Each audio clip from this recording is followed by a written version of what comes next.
I want to take a minute and talk about. There's a playlist that I have, and recent circumstances, recent events have gotten me thinking in such a way that it seems like the a lot of the things that I will share, that I have to share to talk about maybe for a little while, are gonna fall into this category where they'll go great into that playlist. And so it's I don't know how many people have seen one of the two videos that I have on this one playlist, it's called Double Mind. And so I guess I want to talk about my reasoning for a playlist called that, and just kind of explain it, just because I think that playlist might be one that gets filled up here pretty quickly. But and today, actually, I got a really cool idea as a way to explain it. So I've been kind of thinking about it a little bit, and would like to talk about it while it's fresh. But I don't know how many people have seen those pictures of like where in the ocean where salt water is meeting fresh water. That's a cool. It's an interesting phenomenon where there's just a defined line where the two are not mixing immediately, and they make for a really great picture when one takes an aerial photo or a video of it. But yeah, that picture kind of kicked off a line of thought today as a good way to describe kind of my mind behind that kind of making that playlist and having it be because I have two channels. I have the one RNRD-ROLZ channel where it's about biking and kind of my everyday life somewhat, and I have another channel. Its production is slower, but it's called To See in the Dark. And it's more about, just to simply put, religious and theological, spiritual stuff. And so those channels I have in my mind to have them dedicated to those themes. And so as I ride, as I do my everyday thing that is somewhat illustrated in the hi,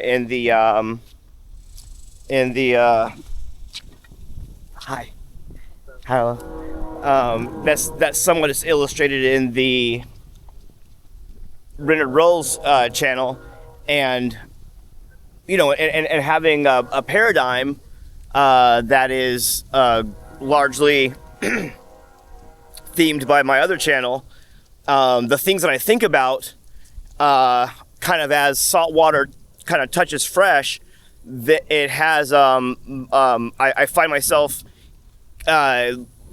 experiencing myself in these kinds of ways that just seems like it would be analogous to that where the salt water is meeting the fresh water, and the process through which the kind of something what would be described as a mixture takes place.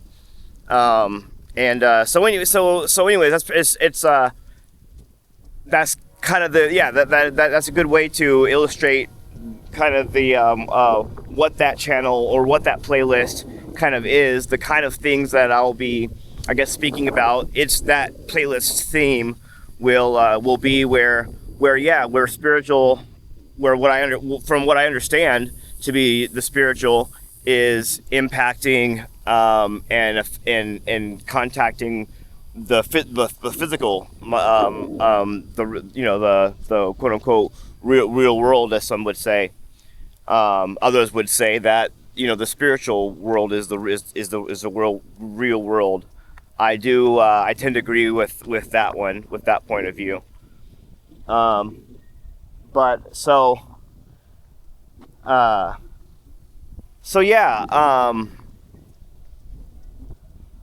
yeah, that's pretty much all I wanted to really say about it. I have a lot more to say, but just for right now, I think that'll do. I thought that was a really interesting analogy. I also did look up, so I kind of looked up, it got me into, I'm forgetting, estuary.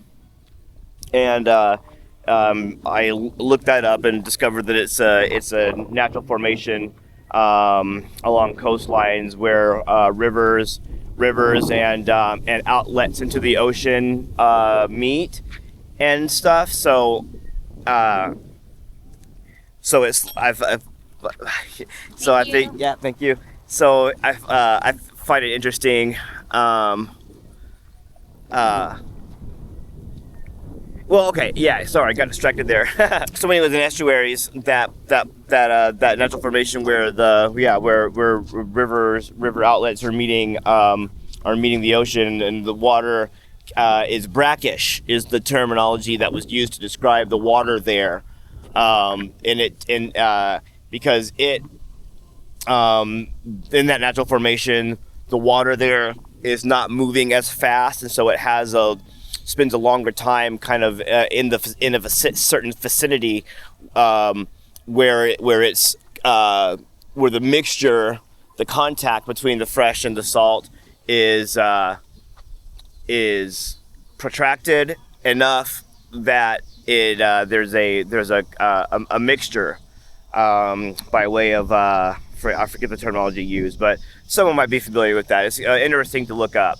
And so, but needless to say but it's a slow process. It's not an immediate mixture. The salt and the freshwater, they don't just immediately mix. It's a process by which they're enabled to mix a little bit at a slow rate. And so, same, the thoughts or the understanding, the perspective of the spiritual, of the unseen, and the laws and the perspective of the seen, those don't just immediately mix. Religion, kind of religions and the occult exists as mediums to bring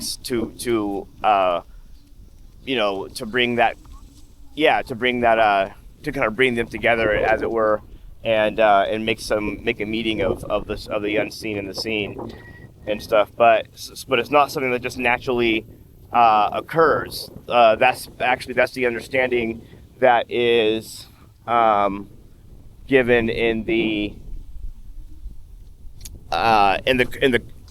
Hebrew, in the scriptures, in the Abrahamic scriptures, Abrahamic texts.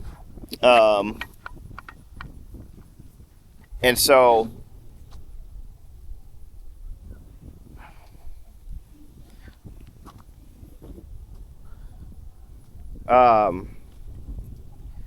yeah, it's just it's interesting, and that's what that, and also too, yeah, I also wanted to bring out some other points about the double mind. Like I said, having a Christian perspective,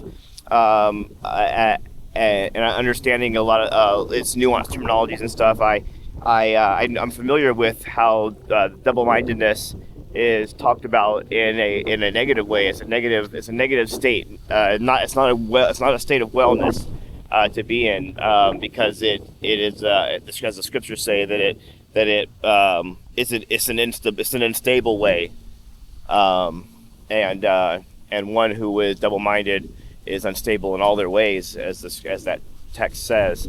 So it seems obvious that it's a state that one doesn't want to be in, or be in for long. So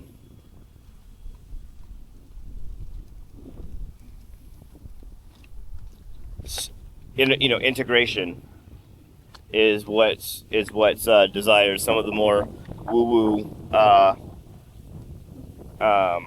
disciplines or religions or thought ways talk about that in integration, where you're not so the contrast between your spirit and your mind, or your heart, or the material parts of you, your animal self, are not so they're more united, so that you can live as an integral unit, and not one that is that's severed, as it were.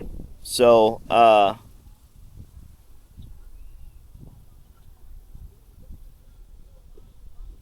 anyways, thought that was interesting.